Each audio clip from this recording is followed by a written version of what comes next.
विद्यार्थी मित्र हो, नमस्कार. मी डॉक्टर तुकाराम राबाडे. ऑनलाईन लेक्चर सिरीजमध्ये पुन्हा एकदा मी आपलं स्वागत करतो. आजचा आपला विषय आहे सिग्निफिकन्स ऑफ रिसर्च, संशोधनाचे महत्त्व. मित्रांनो, आपण गेल्या काही लेक्चरमध्ये संशोधन म्हणजे काय किंवा संशोधनाचा अर्थ, व्याख्या, संशोधनाची उद्दिष्टे आणि त्याचबरोबर संशोधनाचे प्रकार या गोष्टींचा आढावा घेतला होता. संशोधन म्हणजे नवीन काहीतरी शोध घेणं. पूर्वीचे जे शोध आहेत हे शोध पुन्हा तपासून पाहणं, नवनवीन सिद्धांताची मांडणी करणं, नवीन नियमांची मांडणी करणं, निर्माण होणाऱ्या समस्या या समस्यांचं उकलन करण्याच्या दृष्टिकोनातून, सोडवणूक करण्याच्या दृष्टिकोनातून सिस्टीमबद्ध पद्धतीनं, साचेबंद पद्धतीनं एक प्रकारे अभ्यास करणं या गोष्टीला आपण संशोधन असं म्हणत असतो. आज प्रत्येक विद्याशाखेमध्ये संशोधनाला विशेष महत्त्व प्राप्त झालेलं आपल्याला दिसून येतं. कारण प्रत्येक विषयाचा उगम आणि विकास होत असताना त्या विषयांमध्ये दररोज नवनवीन प्रश्न, नवनवीन आव्हाने निर्माण होताना आपल्याला दिसतात. आणि नवीन आव्हानं, नवीन प्रश्न यांची सोडवणूक करण्याच्या दृष्टिकोनातून संशोधन हे सातत्यानं सुरू असलेलं आपल्याला दिसून येतं. आज एखादी समस्या सोडविण्याच्या दृष्टिकोनातून नवीन संशोधन उदयास आलं तर ते संशोधन चिरकाल कायमस्वरूपी टिकतं अशातला भाग नाही. कारण तोच प्रश्न आणखीन काही दिवसांनी वेगळ्या प्रकारे समोर येऊ शकतो आणि मग त्यावेळी संशोधन पुन्हा होणं किंवा पूर्वीच्या संशोधनाची पुनर्मांडणी करणं ही अत्यंत महत्त्वाची बाब असते. त्यामुळे संशोधन ही एक सतत चालणारी प्रक्रिया आहे असं आपल्याला म्हणावं लागेल. सामाजिक शास्त्र असतील, नैसर्गिक शास्त्र, आरोग्यशास्त्र, विज्ञान, तंत्रज्ञान या प्रत्येक विद्याशाखेमध्ये आज मोठ्या प्रमाणामध्ये संशोधन होताना दिसत आहे. मग या संशोधनाचं महत्त्व काय, त्या विषयाच्या दृष्टिकोनातून किंवा एकूण जनरल या विषयांचं महत्त्व या ठिकाणी पाहणं अत्यंत आवश्यक बाब आहे असं आपल्याला दिसेल. पहिल्या घटकाचा आपण विचार करू तो म्हणजे विचारांची तर्कशुद्ध सवय. संशोधन हे तार्किक विचारावरती आधारित असतं, लॉजिकल थिंकिंग. संशोधन हे असंगत विधान किंवा सर्वसाधारण विधान करताना दिसून येत नाही, तर संशोधनामध्ये नेहमी तर्कसंगत विधाने केली जातात की जी तर्कसंगत विधाने उपलब्ध माहिती, भूतकाळामधील असणाऱ्या घटना, घडामोडी या गोष्टींवरती भविष्यात काय स्थिती असेल याविषयीचं विधान, तर्कशुद्ध विधान हे संशोधनामध्ये केलं जातं. त्यामुळे संशोधन हे बहुउपयोगी ठरत असताना आपल्याला दिसतं आणि मग त्या दृष्टिकोनातून संशोधनाला विशेष महत्त्व आहे असं आपल्याला म्हणावं लागेल. दुसरा घटक स्पष्ट करता येईल तो म्हणजे संशोधनाची वाढती भूमिका. आज प्रत्येक विषयामध्ये, विद्याशाखेमध्ये संशोधनाची भूमिका ही दिवसेंदिवस वाढताना आपल्याला दिसते आहे. कारण मी मगाशी म्हटल्याप्रमाणे नवनवीन प्रश्न दररोज उदयास येत आहेत, प्रश्नांचं स्वरूप बदलत आहे आणि या प्रश्नांची सोडवणूक करणं ही अत्यंत महत्त्वाची बाब आहे. आणि मग त्या दृष्टिकोनातून आज संशोधकाची भूमिका ही फार महत्त्वाची आहे आणि त्याचबरोबर संशोधनाची देखील भूमिका महत्त्वाची असलेली आपल्याला दिसून येते. कारण संशोधक हा नवनवीन सिद्धांताची निर्मिती करतो. उपलब्ध असणारे सिद्धांत ते उपयोगात कसे आणायचे, की ज्याला आपण उपयोजित संशोधन असं म्हणतो. हे उपयोजित संशोधन करण्याच्या दृष्टिकोनातून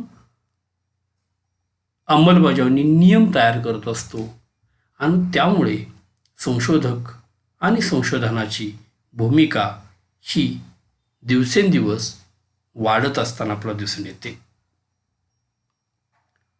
नेक्स्ट पॉईंट, संशोधन आधार पुरवितं. आपल्याला माहीत आहे की आर्थिक पद्धतीतील शुद्ध संशोधन हे नवनवीन सरकारी धोरणं किंवा औद्योगिक क्षेत्रातील नवनवीन धोरणं, या धोरणांना या ठिकाणी बेस ज्याला आपण म्हणतो असतो, एक आधार पुरविण्याचं काम करताना आपल्याला दिसतं. जसं की सरकारी अंदाजपत्रक तयार करत असताना लोकांच्या गरजा काय आहेत, इच्छा काय आहेत किंवा लोकांच्या अपेक्षा काय आहेत याविषयीची संशोधक माहिती जमा करत असतो, माहिती गोळा करत असतो आणि त्या आधारावरती तो आपलं विश्लेषण करताना आपलं दिसतो. या पार्श्वभूमीवरती एखाद्या विशिष्ट घटकांकरिता आधार पुरवण्याचं काम, बेस पुरविण्याचं काम हे संशोधन करत असताना आपल्याला दिसून येतं. त्या दृष्टिकोनातून संशोधनाला विशेष असं महत्त्व आहे असं आपल्याला दिसतं. नेक्स्ट, पर्यायी धोरण. संशोधनाच्या माध्यमातून आपणास पर्यायी योजना निर्माण करता येतात. धोरण ठरविणाऱ्या संशोधनाला निश्चित निर्णयाची सुविधा उपलब्ध करून देणे, सरकार देशातील अस्तित्वातील सर्व उपक्रमांची योजना मांडित असते व या सर्व प्रत्यक्ष व अप्रत्यक्ष आर्थिक स्थितीशी संबंधित असतात. उदाहरणार्थ शेतकऱ्यांची स्थिती किंवा बाजारपेठेतील पुरवठ्याची समस्या, लहान मोठ्या व्यवसायांची समस्या, अशा विविध घटकांची स्थिती समजल्यानंतर अशा घटकांना एक पर्यायी धोरण, पूरक अशा पद्धतीचं धोरण पुरविण्याचं काम या ठिकाणी संशोधन करत असताना आपल्याला दिसून येतं. आणि त्यामुळं संशोधन हे जे प्रचलित धोरण आहे, या प्रचलित धोरणाला पर्यायी तशाच पद्धतीचं पूरक धोरण निश्चित करण्याच्या दृष्टिकोनातून संशोधन ही महत्त्वाची भूमिका बजावत असताना आपल्याला दिसून येतं. नेक्स्ट पॉईंट सांगता येईल आपल्याला माहिती जमा करणं. विविध घटकांमध्ये ध्येय धोरण निश्चित करत असताना, विविध समस्यांची सोडवणूक करत असताना माहितीला विशेष महत्त्व असलेलं आपल्याला दिसून येतं.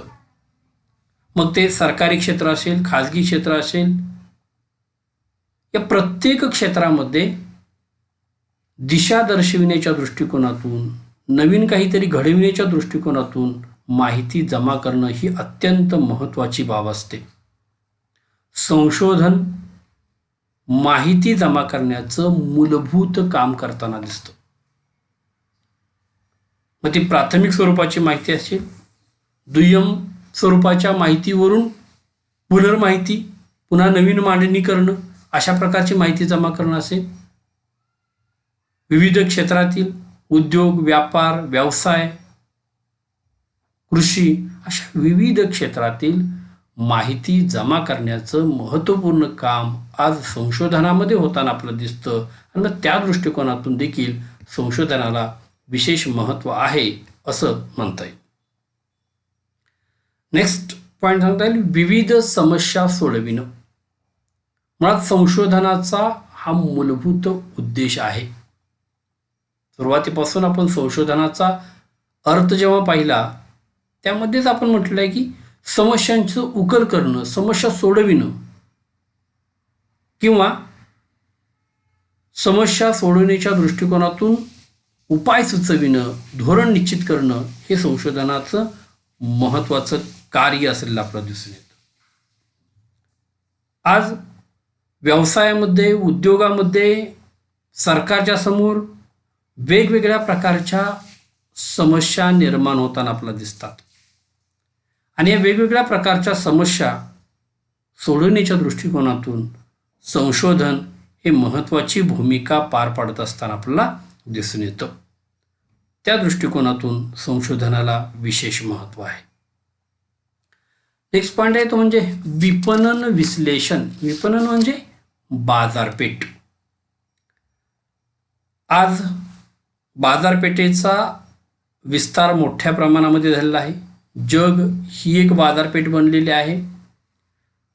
त्यामुळे या बाजारपेठविषयक अनेक समस्या दिवसेंदिवस निर्माण होत आहेत, शिवाय त्या जटिल बनत आहेत. उद्योग व्यवसायाच्या दृष्टिकोनातून, सरकारच्या दृष्टिकोनातून बाजारपेठेतील मागणी, बाजारपेठेतील पुरवठा, किंमतविषयक धोरण या घटकांना अनन्यसाधारण असं महत्त्व असतं. आणि मग संशोधन अशा घटकांचा प्रामुख्यानं अभ्यास करताना दिसून येतं.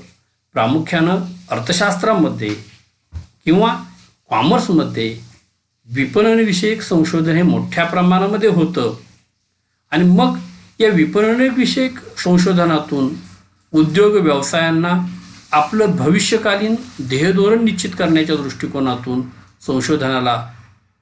संशोधन हे फार उपयुक्त ठरत असताना आपलं दिसतं. त्याचबरोबर उत्पादनविषयक निर्णय घेण्यासाठी, गुंतवणूकविषयक निर्णय घेण्यासाठी, सरकारला करविषयक धोरण आखण्याच्या दृष्टिकोनातून विपणन विश्लेषण हे महत्त्वाचं असतं आणि असं विपणन विश्लेषण हे संशोधनामध्ये होताना दिसतं. त्या दृष्टिकोनातून संशोधनाला विशेष महत्त्व आहे असं आपल्याला दिसून येईल. नेक्स्ट, समाजशास्त्रज्ञान उपयुक्त. सामाजिक शास्त्रांचा जेव्हा आपण विचार करतो, अर्थशास्त्र हे एक सामाजिक शास्त्र आहे. इतिहास, समाजशास्त्र, राज्यशास्त्र, शिक्षणशास्त्र अशी विविध सामाजिक शास्त्र आहेत की जी सामाजिक शास्त्र मानवाच्या विविध पैलूंचा, विविध घटकांचा अभ्यास करताना दिसतात, समाजाचा अभ्यास करत असताना दिसतात.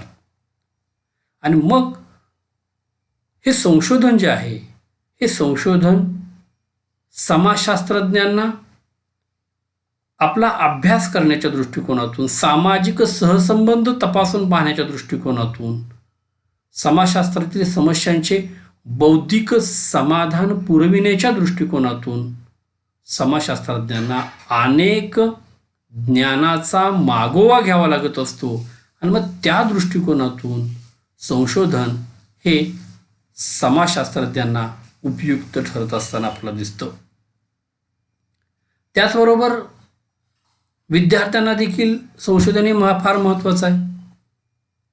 आज आपण पाहतो की नवनिर्मिती हे शिक्षणाचं महत्त्वपूर्ण ध्येय आहे. काहीतरी नवीन निर्माण झालं पाहिजे आणि मग त्या दृष्टिकोनातून आज वेगवेगळ्या विद्यापीठांमधून, रिसर्च इन्स्टिट्यूटमधून या ठिकाणी मोठ्या प्रमाणामध्ये संशोधन होताना दिसून येतं. विद्यार्थी वेगवेगळे प्रकल्प, अहवाल पूर्ण करतात. याशिवाय केस स्टडीज, त्याचबरोबर MPhil, PhD या पदवी मिळवण्याकरिता विद्यार्थी संशोधन करत असतात आणि त्यामुळं विद्यार्थ्यांच्या दृष्टिकोनातून देखील संशोधन ही संकल्पना अतिशय उपयुक्त आहे असं आपल्याला दिसून येईल. याचबरोबर संशोधन पद्धतीमुळे व्यावसायिक तसेच संशोधकांच्या दृष्टिकोनातून आज हे एक उपजीविकेचं एक साधन बनलेलं आहे. नवनवीन तंत्रज्ञान, नवनवीन विचार शोधण्याच्या दृष्टिकोनातून, नवीन पद्धती, रचनात्मक विश्लेषण करण्याच्या दृष्टिकोनातून या संशोधनाचा कमी अधिक प्रमाणामध्ये उपयोग होताना दिसून येतो. त्यामुळे आजचे संशोधन हे ज्ञानाचा एक उत्तम स्रोत आहे.